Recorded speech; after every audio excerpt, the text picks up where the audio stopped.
ठीक है, चलिए लेट अस स्टार्ट। अभी चैप्टर खत्म हो जाएगा इसी लेक्चर में।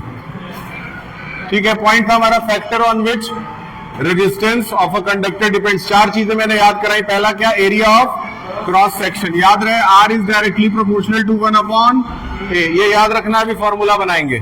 फिर अगला आता है length of conductor, R is directly proportional to L. यहां से दो चीजें निकल करके बाहर आती है। पहला क्या कि जब जब एरिया बढ़ेगा रेजिस्टेंस कम हो जाएगा। क्या बोले, whenever the area will increase the resistance will decrease, and in the second portion what I have said, when length of the conductor increases the resistance also increases। ठीक। तीसरा है नेचर ऑफ मटेरियल, जितने अच्छे conductors होते हैं उनके अंदर resistance कम होता है। इसको इस तरीके से याद रखना है। क्या, जितने अच्छा कंडक्टर होगा, जैसे सिल्वर सुपर कंडक्टर है, उसका रेजिस्टेंस बहुत कम होगा। हाँ, ये गोल्ड उतना सुपर नहीं है, तो इसका मतलब उसका रेजिस्टेंस सिल्वर के अकॉर्डिंगली थोड़ा सा हाई होगा, क्योंकि गोल्ड में भी मिक्सर होता है कॉपर का। ठीक। उसके बाद लास्ट में क्या आता है, temperature. R is directly proportional to temperature, यानी कि जब जब टेम्परेचर बढ़ेगा रेजिस्टेंस खुद ब खुद बढ़ता जाएगा। तो इसमें जब फॉर्मूला बनाएंगे तो फॉर्मूला बनाने के लिए यही दोनों कंसेप्ट यूज किया जाता है। तो फॉर्मूला बनाने के लिए जब दोनों फॉर्मूलों को एक साथ कंबाइन करते हैं तो R is directly proportional to क्या आता है, 1/a इंटू एल होना चाहिए। अच्छा, तुम वहां से पढ़ते हो, ठीक है, कोई बात नहीं। तो R is directly proportional to 1/a into L होना चाहिए। तो यहां से R is directly proportional to L upon, कोई दिक्कत वाली बात। अब जब भी कभी डायरेक्टली प्रोपोर्शनल का सिंबल हटाया जाएगा तो वहां पे क्या आएगा, इक्वल टू आएगा। इक्वल टू आएगा तो एक कांस्टेंट लगेगा जिसको रो कहेंगे। क्या कहेंगे, रो। और रो जो होता है उसके दो नाम होते हैं। रो के दो नाम कौन कौन से, हाँ, कोई तो बढ़िया बोला है। रो का क्या नाम, रेजिस्टिविटी, वेरी गुड। और दूसरा नाम, चलो दूसरा नाम बता दो, डेयरी मिल्क ले लो 10 वाला। दूसरा नाम बता दो 10 वाला डेयरी मिल्क, स्कूल की ओर से। क्या लगता है,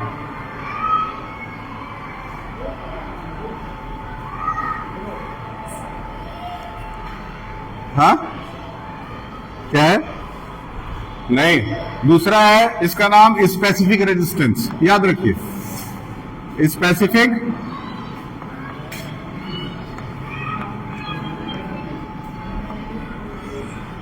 ठीक है। अब क्योंकि R is equal to rho L upon A formula बन रहा है ना, इसमें A की वैल्यू क्या होगी, A की वैल्यू पाई आर स्क्वायर। क्योंकि जब भी कोई वायर लिया जाएगा तो वायर का जो क्रॉस सेक्शन होता है वो सर्कुलर होता है। बताइए, टेम्परेचर बढ़ेगा तो रेजिस्टेंस भी बढ़ेगा। सेमीकंडक्टर, अब यार सेमीकंडक्टर तो अलग ही टॉपिक है वो तो तुम 12th में चले गए, क्योंकि सेमीकंडक्टर जब होता है तो उसमें डोपिंग किया जाता है। पढ़े हो, डोपिंग पढ़े हो? तो डोपिंग करने का मतलब क्या है, सेमीकंडक्टर्स दो तरह के होते हैं, एक ओरिजिनल और एक बनाया जाता है। तो बनाने के लिए अलग अलग मटेरियल्स को एक एलिमेंट को दूसरे एलिमेंट में कंबाइन किया जाता है। समझ आ रहा है? उसका रेजिस्टेंस किसी भी नॉर्मल गुड कंडक्टर से हाई ही होता है, इसीलिए तो वो सेमीकंडक्टर है, तो उसका टेम्परेचर बढ़ेगा ही बढ़ेगा। लेकिन सेमीकंडक्टर अभी मत सोचो तुम, मेरे ख्याल से अभी सोचना भी गलत है। 12 में सोचना आएगा 7 नंबर का। R is equal to rho L upon pi R बनना चाहिए। यहां से क्या, रो का formula R pi R square upon L आना चाहिए। कोई दिक्कत? अगर एल का फॉर्मूला बनाए तो L is equal to R pi R square upon rho, तो छूट गया,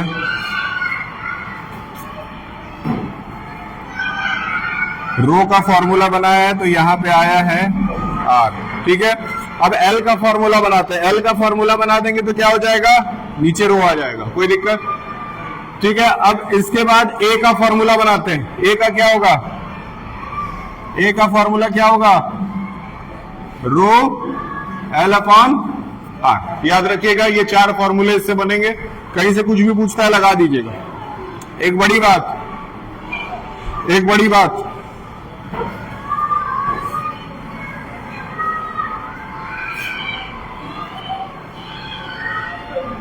ये कि सपोज दे दिया 20 सेंटीमीटर, कितना दे दिया 20 सेंटीमीटर दे दिया length of conductor, radius of conductor. तो इसको मीटर में कैसे चेंज करेंगे? मीटर में क्या आएगा?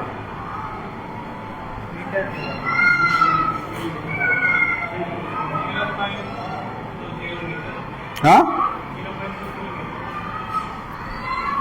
ठीक, तो इसका एक आंसर तो हो जाएगा 0.20 मीटर से। ये लिखा जा सकता है, लेकिन ये लिखने के बाद आप सवाल नहीं कर पाएंगे। क्यों? क्योंकि आप जानबूझ करके अपने लिए खतरा बढ़ा रहे हैं, डेसिमल बढ़ा करके।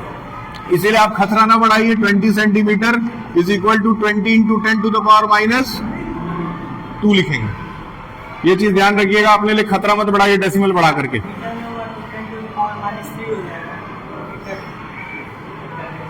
कैसे समझाओ? या सेंटीमीटर था, मीटर में चेंज करना था तो 100 से भाग देंगे। तो 100 से भाग देने का मतलब क्या हुआ? ये देखो, तो 20/100 हुआ, तो इसको 20/10⁻2 लिख सकते हैं। तो इसको 20 इंटू 10⁻⁻2 ही लिखेंगे। सही है? क्लियर है ये? क्या ये क्लियर है? एक सवाल लगाने के लिए तैयार है? क्या इस पे एक सवाल लगना चाहिए? ठीक, अब ये सवाल जब लगाएंगे तो आपको क्लियर हो जाएगा। नोट करिए,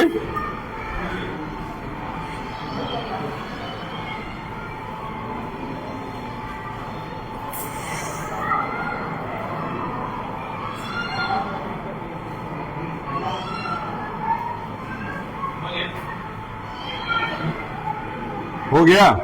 वेरी गुड। क्या नाम है? अच्छा, मिस्टर आलोक यही थे। पहले से ये पढ़ाई में एक्टिव लग रहा है mister.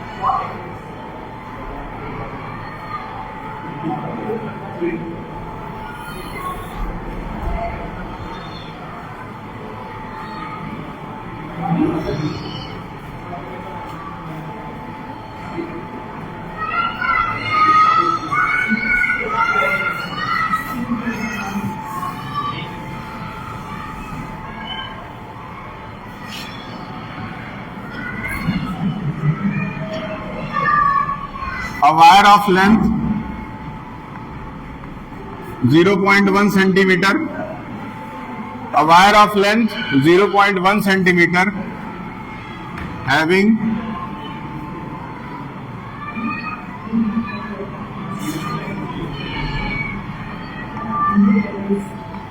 radius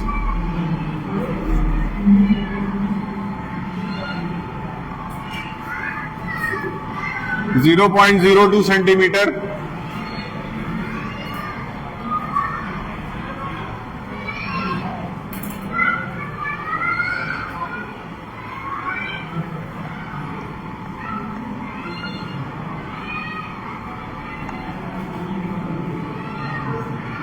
with a resistance of 20 micro ohms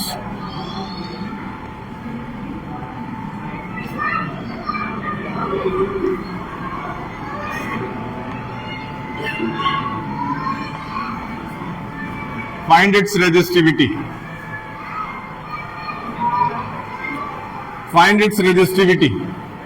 3 चीजें मैंने सवाल में दी है। पहला लेंथ, यानी L इज इक्वल टू क्या दिया है? 0.1। किस में चेंज करना है? अभी तरीका क्या बताए थे? ठीक, उसके बाद मैंने क्या दिया? रेडियस। रेडियस क्या है?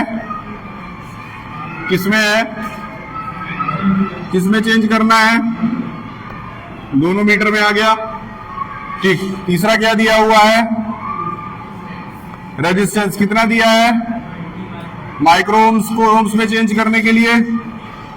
समझ में आया? समझ में नहीं आया? टफ लग रहा है? जब चीजें ना समझ में आए तो समझ लो सही रास्ते पे जा रहे हो।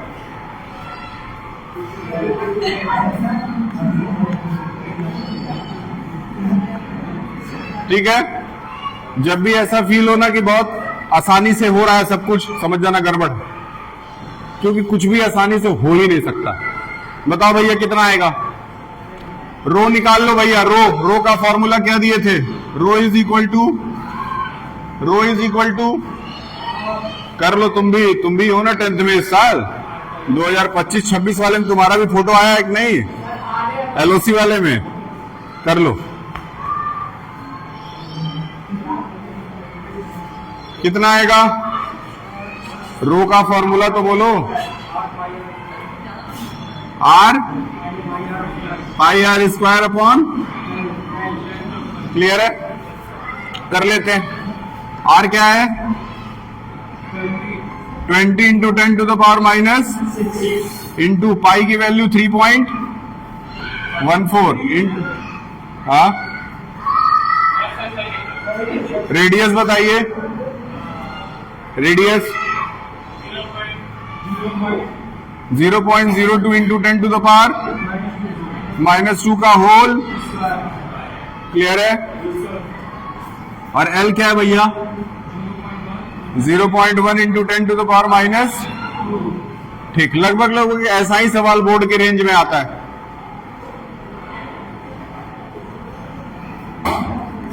कितना आएगा बताइए? सबसे पहले पावर वाले नंबर्स को सॉल्व करते हैं। सबसे पहले इसको सॉल्व करते हैं, ठीक। 20 इंटू 10 टू द पावर, पहले पावर वाले नंबर्स लिख रहा हूं, पावर वाले के बिना वाले। ये हो जाएगा 2.02 इंटू 0.02 इंटू, अब पावर्स वाले नंबर लिखो 10 टू द पावर माइनस 6, और इधर हो गया 10 टू द पावर 4। ये 2 2 जा 4 हो गया, प्लस कर दिए सीधे। या नहीं समझ में आ रहा तो एक स्टेप और बढ़ेगा, फिर समझ में आ रहा है? बताओ कितना आएगा नीचे? 0.1 into 10 to the power minus 2, इधर मिटा रहे हैं।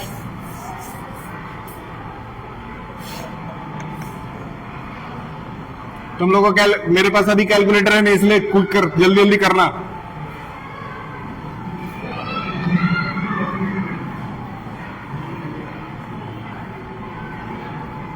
इंटू 10 टू द पावर कितना हुआ? क्लियर है? नीचे क्या है? 0.1 into 10 to the power minus, देखो कितना आसान हो गया। क्लियर है? अच्छा अब एक बात बताइए जरा,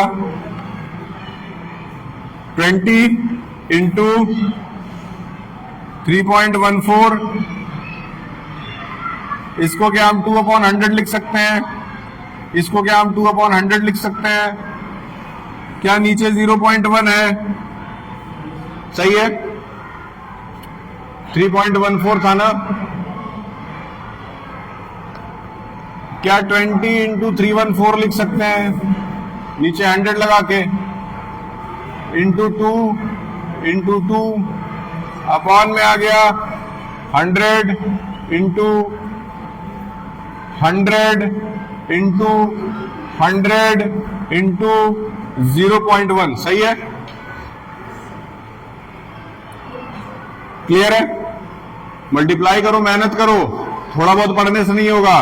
पेपर आएगा ना, हवा नहीं लगेगा। वो पेपर मिलेगा इतना मोटा तो पेपर है, वो पलटने में 10 मिनट लगता है पूरा। उसमें लिखा रहेगा for the blind peoples, for the deaf peoples, for the peoples who have not studied whole year, उसमें सब लिखा रहता है। मेरा एक स्टूडेंट था, वो अंधों वाला सवाल लगा के आया था, कह रहा सर ये भी लगा लिया। बोले तू अंधा है, देख ले पहले ठीक से उसको। वो अंधों वाला भी सवाल लगाया था, उसमें कैटेगरी बना रहता है फॉर द, मतलब फॉर दिव्यांग लोगों के लिए, उसमें कैटेगरी वो पूरा दिव्यांग का सवाल लगा के आया था। यही कॉलोनी का दूर करने यही पढ़ता है, एकेडमिक ग्लोबल में पढ़ता था। हाँ पास हो गया, 10th था इसलिए पास हो गया, क्योंकि प्रैक्टिकल जोड़ के पासिंग होता है। 12th रहता तो लटक जाता वो। तो ऐसा आप ना करें। बताएं कितना आएगा?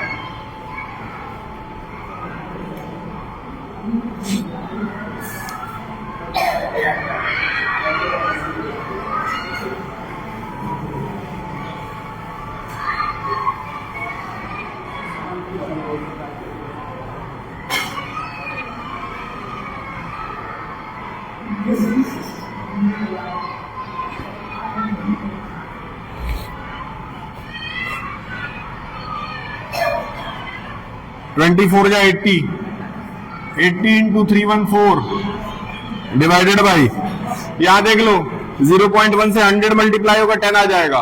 कितना? 10 आएगा। इसका मतलब इन दोनों को हटा करके हम यहाँ क्या लिख सकते हैं? 10। अब यहां पे आ गया 2 2 4 1 5 0, 1 2 3 4 5। इसको सॉल्व कर दीजिए, आसान है, कोई बड़ी बात नहीं है। 80 को 314 से मल्टीप्लाई करो, अगला क्वेश्चन कराना है।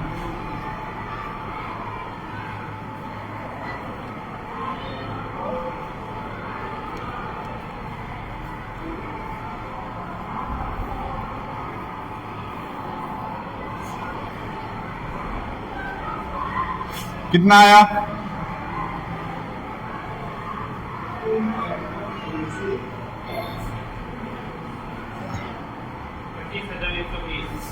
कितना? 25,120 डिवाइडेड बाई 0.2512। क्या निकालना था? रजिस्टिविटी। आंसर क्या आएगा? ओम्स पर मीटर, ओम्स पर मीटर। ठीक है, next.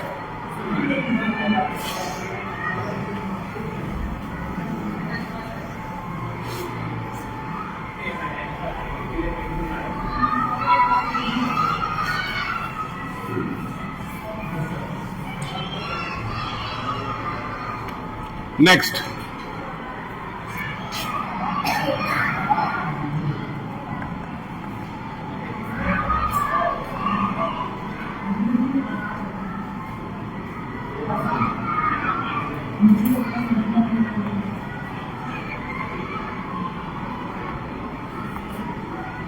Heating effect of electric current, heating effect और पावर,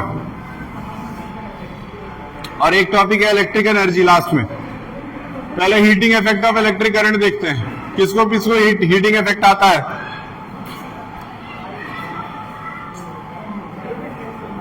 हीटिंग इफेक्ट किसको किसको आता है? कुछ नहीं आता? Very good. ठीक है, हीटिंग इफेक्ट,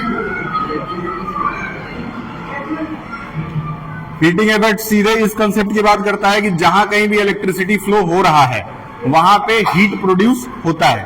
इसका सबसे अच्छा एग्जांपल क्या क्या देता है? इलेक्ट्रिक ओवन दे सकता है, इलेक्ट्रिक प्रेस दे सकता है, इलेक्ट्रिक हीटर दे सकता है। इलेक्ट्रिक हीटर, इलेक्ट्रिक हीटर क्या करता है? इलेक्ट्रिक एनर्जी को किसमें चेंज करता है? हीट एनर्जी में चेंज करता है। ठीक, बड़ी बात। तो अब बहुत ध्यान से समझो, ये कहता गया सीधे, ध्यान दो।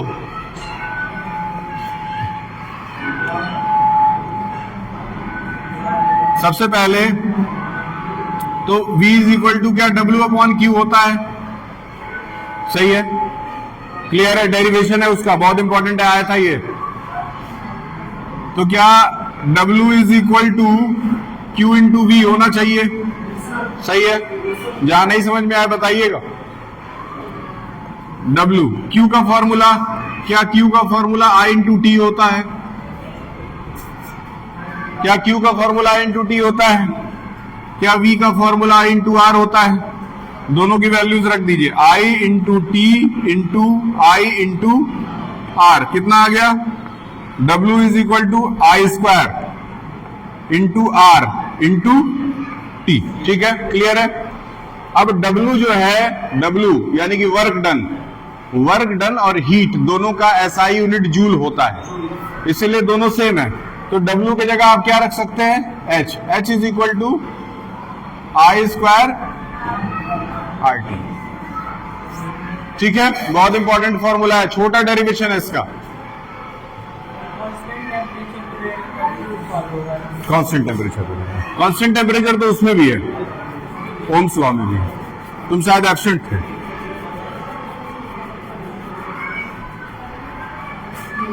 ठीक है, ब्रैकेट में लिख लीजिएगा एट, ये चौक चल ही नहीं रहा।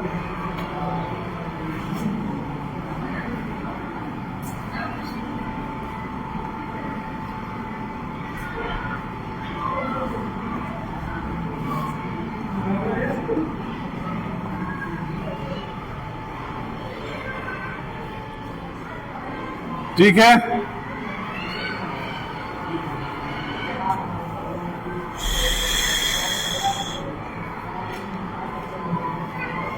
तीस से 60, 85 डेज के अंदर में सबसे पहला जो बोर्ड लगा था ये वाला, वो आपके क्लास का और 9th का लगा था। उसके बाद 85 डेज बीता है और प्रेजेंट टाइम में स्कूल के हर एक क्लास में नया बोर्ड लग चुका है, हर एक क्लास में। नीचे के क्लासेस बचे थे वहां, मतलब आपके पूरे स्कूल में अब नए नए बोर्ड्स लग चुके हैं। बताइए, तो हीट का ऐसा यूनिट क्लियर है, बड़ी बात। ठीक, सर का क्लास है ना? कौन सा? अभी क्या पढ़ाना है?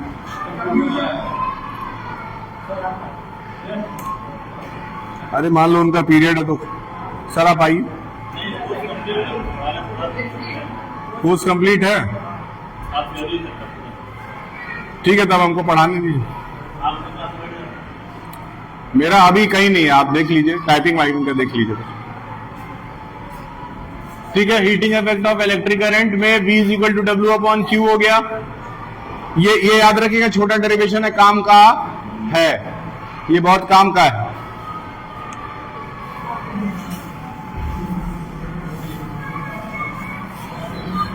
ठीक है, इस पे एक सवाल पूछता है हर साल नहीं बोल सकते, मतलब 2-2 साल के गैप पे।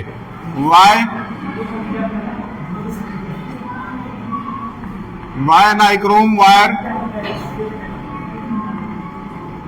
is used in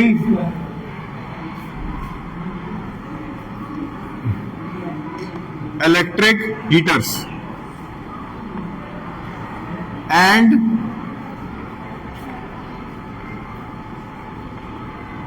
electric iron। ठीक, बताइए, सवाल फेमस है, बढ़िया सवाल है। कह रहा आखिर नाइक्रोम वायर का इस्तेमाल इलेक्ट्रिक हीटर्स और इलेक्ट्रिक आयरन्स में क्यों किया जाता है? सवाल पूछा कई बार। आंसर क्या लिखेंगे? Due to the high resistance, बहुत important, high resistance of nichrome wire,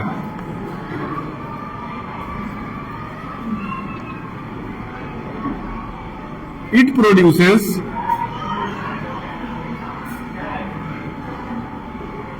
lot of heat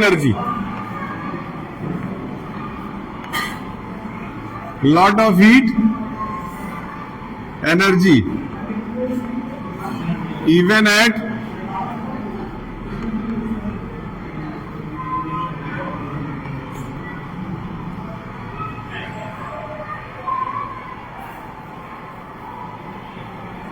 due to high resistance of nichrome wire it produces lot of heat energy even at low temperature।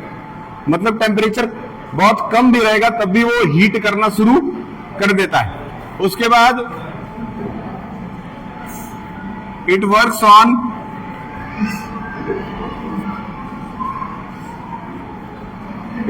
on the principle of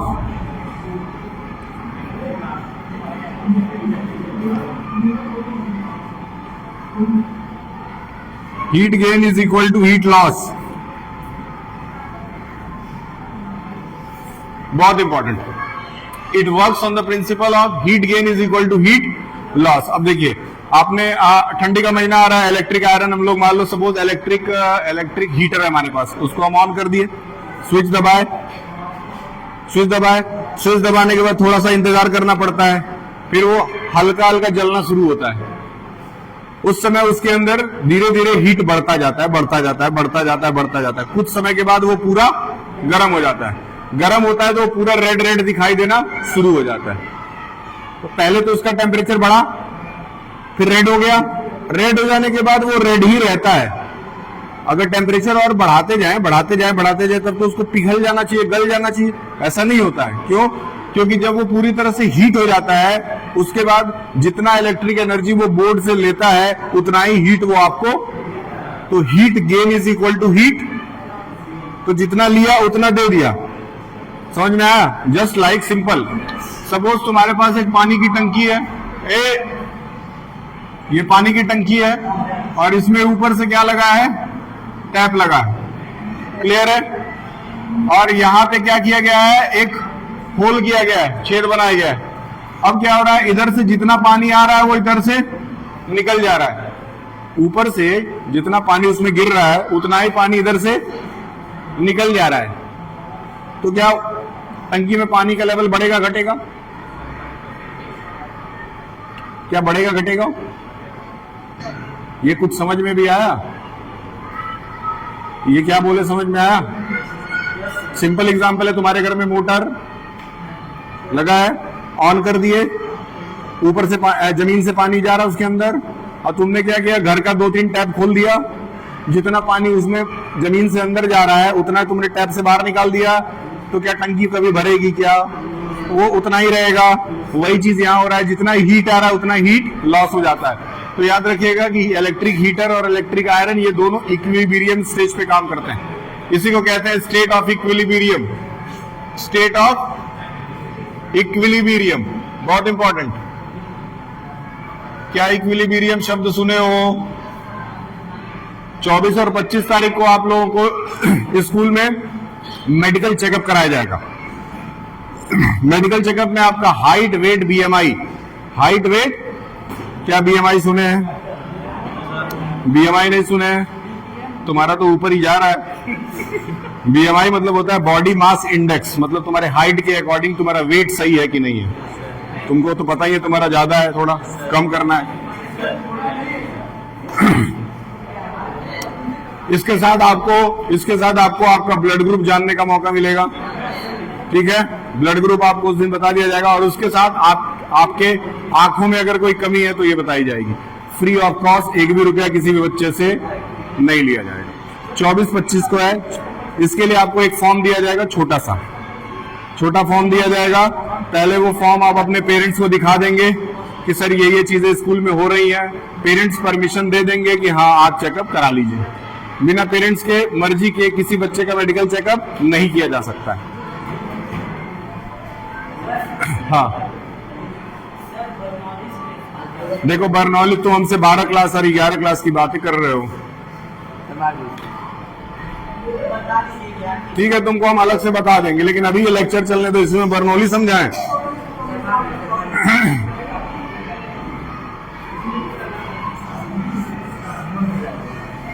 बस इतना जान लो, जहाज Bernoulli principal पे उड़ता है। ठीक है,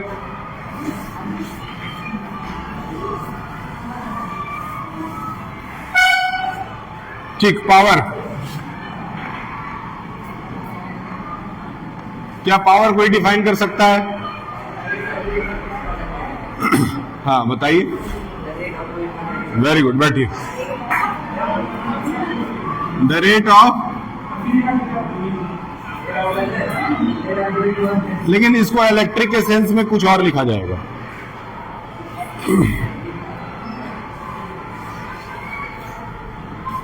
चलो the rate of doing work लेते हैं। The rate of doing work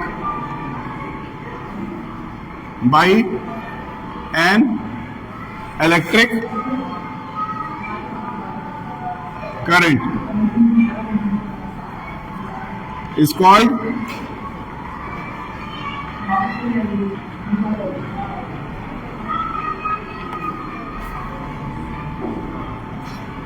electric power. ठीक है, क्या power is equal to work upon time होना चाहिए? क्या पावर का एसआई यूनिट वॉट होना चाहिए? Very good. एसआई यूनिट क्या होता है? Very good, WA+T। क्या पावर का अदर यूनिट हॉर्स पावर भी होता है? पावर का अदर यूनिट, क्या पावर का अदर यूनिट हॉर्स पावर भी होता है? हॉर्स पावर और वॉट में क्या रिलेशन है? हॉर्स पावर जो है वो इंजन का जो पावर होता है वो हॉर्स पावर में ही नापा जाता है। खास करके ट्रैक्टर्स के जो इंजन्स होते हैं बताइए। ठीक है, याद रखिएगा हमेशा 1 horsepower is equal to 746 watt. ठीक है, 746 वॉट्स याद रखिएगा। हो सकता है कन्वर्जन आ जाए।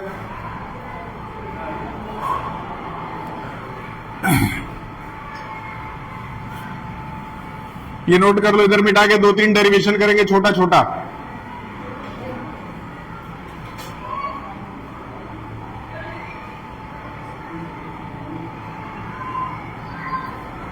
थोड़ा जल्दी करिए, अभी इंग्लिश स्पीकिंग है।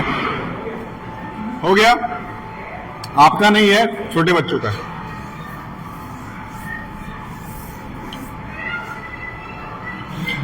क्या power is equal to work upon time है? क्या वर्क का फॉर्मूला क्या लिख दें? वर्क का फॉर्मूला क्या लिख दें? वर्क को क्या लिख सकते हैं? लिख सकते हैं। तो क्या इसके जगह V into Q upon T आना चाहिए? क्या P is equal to V into Q upon T आना चाहिए? क्या P is equal to Q upon T को I कहा जाता है? एक फॉर्मूला। ठीक, अगला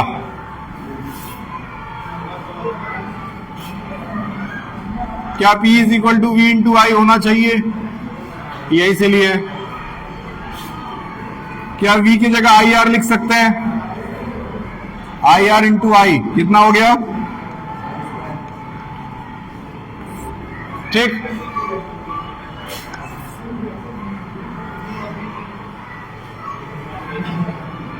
क्या P is equal to V into I होता है? बोलो भैया।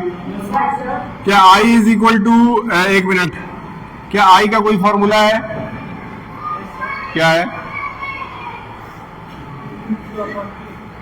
और कोई?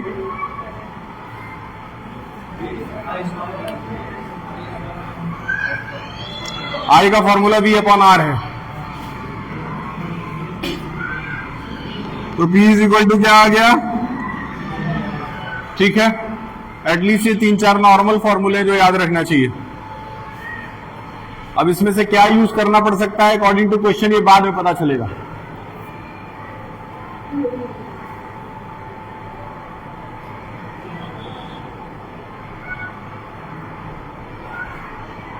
तो ओवरऑल कुल मिला जुला करके 4 फॉर्मूले पावर के याद रखिएगा। कितना? 4 फॉर्मूला एटलीस्ट पावर का हमको याद होना चाहिए।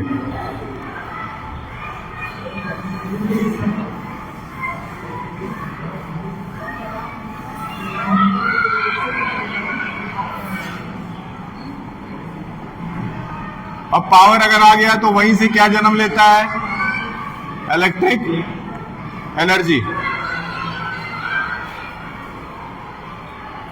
Electric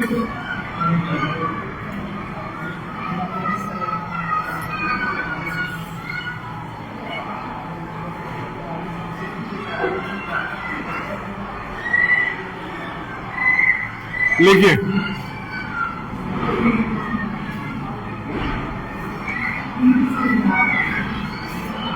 electric energy is a product of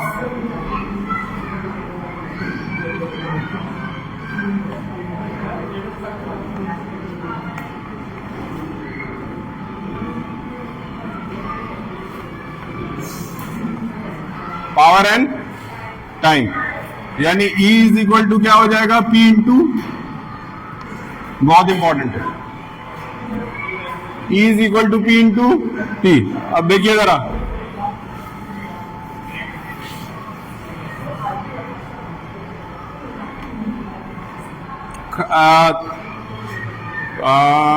हाँ चलिए,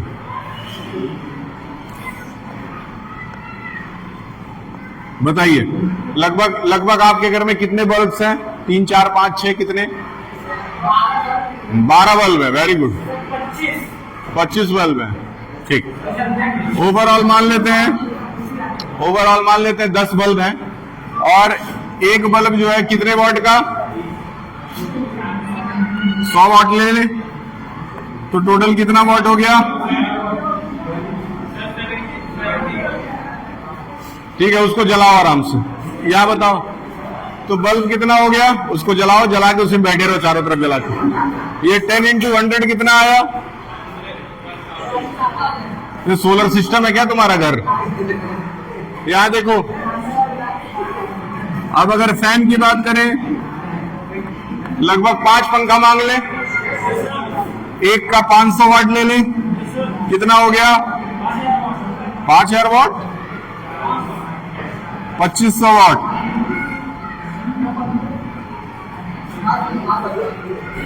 रेफ्रिजरेटर ले ले,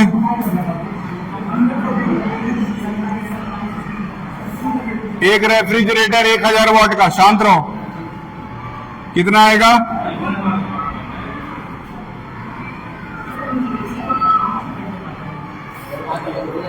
ठीक, एक चीज और बढ़ा लेते हैं, एक बढ़ा ले, 500 वाट का, कितना हो गया? ओवरऑल इतना लेके चलते हैं कि आपके घर में फिलहाल इतना यूज हो रहा है। ठीक, टोटल पावर कितना है? टोटल पावर जोड़ दीजिए, टोटल पावर जोड़ के बताइए क्या आ रहा है? कितना? 5000।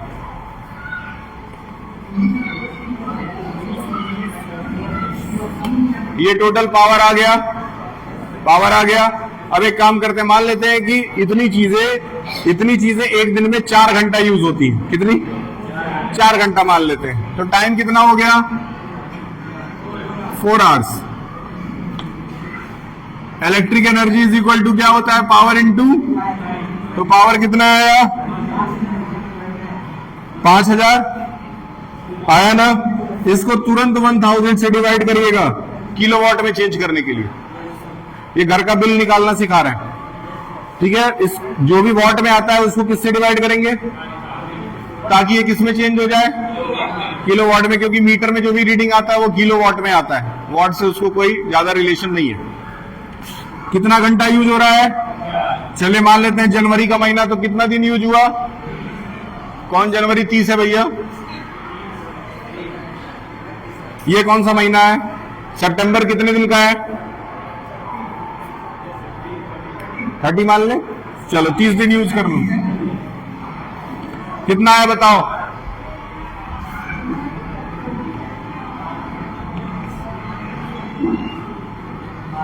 कितना आया?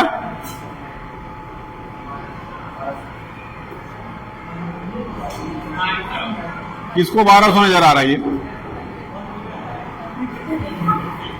600, आपका 600 किलोवाट आवर एनर्जी यूज हुआ है। 600 किलोवाट जो है ना, 600 किलोवाट आवर को 600 यूनिट कहा जाता है। क्या? 600 यूनिट। अब गवर्नमेंट लगभग जो रेसिडेंशियल घर है गांव के अंदर, शहरों के अंदर और कॉमर्शियल, 3 तरह के इलेक्ट्रिसिटी बिल लिए जाते हैं। अगर हम गांवों की बात करें तो लगभग 5 रुपया 1 यूनिट, आसपास 1-2 रुपया ऊपर नीचे हो सकता है। 6 रुपया ले ले, चलो 6 रुपया, तो गांव के हिसाब से 600 यूनिट जला, और 1 यूनिट का कितना रुपया? कितना आ गया? 3600 रुपया आपका बिल आ रहा है इस हिसाब से। 3600, डिपेंडिंग अपॉन सिचुएशन आप अपने अपने घर का इस तरीके से बिजली बिल निकाल सकते हैं। एक काम करते हैं, हाँ, किसमें कितना वाट यूज हो रहा है ये नहीं जान सकते तुम, ठीक है? वो तो हम सवाल पढ़ाने के लिए अपने हिसाब से लिए हैं, लेकिन तुम इतना कर सकते हो कि सपोज आज तुम्हारा बिजली बिल आया, आदिक आज तुम्हारा बिजली बिल आया, तो आज रीडिंग ले लो, आज मीटर रीड कर लो। मान लो मीटर रीड की 1040 बता रहा था, मान लेते हैं 1040 बता रहा था आज, और फिर एक महीने बाद गए 1240 बता रहा था, तो कितना यूनिट चला? कितना यूनिट चला?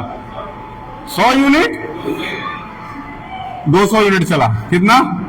मतलब 200 किलोवाट आवर चला, और 1 किलोवाट आवर का कितना ले रहे थे? 6 रुपए। कितना बिल आया? सिंपल, इस तरीके से मीटर रीड करना सीखो और फिर देखो अपने अकॉर्डिंगली बिल निकाल करके और जो बिल आता है उसको कंपैरिजन करो। कंपैरिजन करो कि नजर आएगा कभी कभी गवर्नमेंट 10-20 रुपए 50 रुपए चीट भी करती है। ये कई बार हम लोग पकड़े अपने घर के अंदर, फिर उसको जाकर के कंप्लेन करा करके कम भी कराया जा सकता है। तो ये हो गया इलेक्ट्रिक एनर्जी। इतना ध्यान में रखना है पहले लेक्चर या दूसरे लेक्चर में।